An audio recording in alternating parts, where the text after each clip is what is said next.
32 yoshli yigit bundan 4-5 yil oldin dachaga chiqqan. Dachada nasha chekishgan. Vahima, qo'rquvga uchrab o'lib qolaman.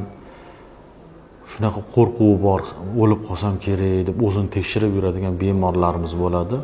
Shular menga bitta ko'p savol berishadi. Doktor, shu nimadan boshlangan deydi, qaranglar. Sababini aytib o'taman. Albatta buni tagida eng katta narsa yotadigan narsa stress bo'ladi.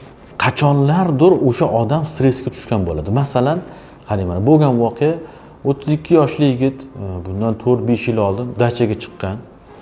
Dachada nasha chekishgan og'aynilar bilan. Nasha chekkandan keyin birinchi marta chekkan ekan, juda mazasi bo'lmagan.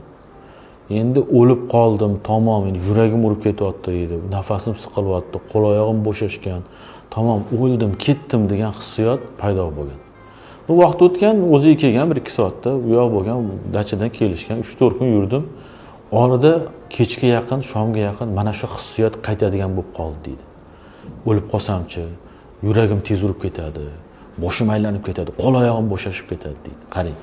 Bir marta o'sha bo'lgan voqea, o'sha nasha chekkan, o'lib qolaman degan qo'rquv, u holat o'tib ketdi, lekin qo'rquv qolib ketdi. Ya'ni miyada o'lib qolsamchi, yuragim to'xtab qolsachi degan fikr paydo bo'ldi. Qarang.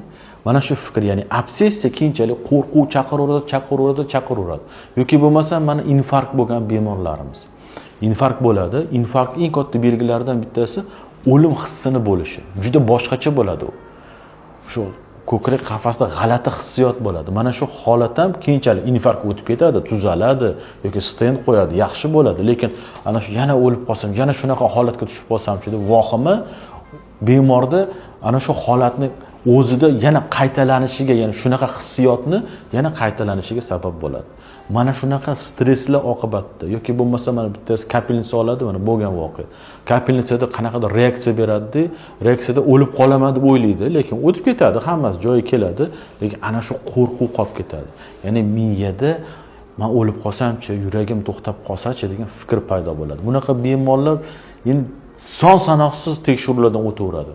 Oshqozon og'risa oshqozon, yurak og'risa yurak, bosh og'risa miya, endi yillar davomida qiynalib yuraveradi. Aslida bu holatda tanani emas, aslida bu holatni fikrni davolash kerak bo'ladi. Shunaqa savol berishadi, nimaga sabab deb. Sababi, asosiy sababi hayotida o'tkazgan stressi hisoblanadi.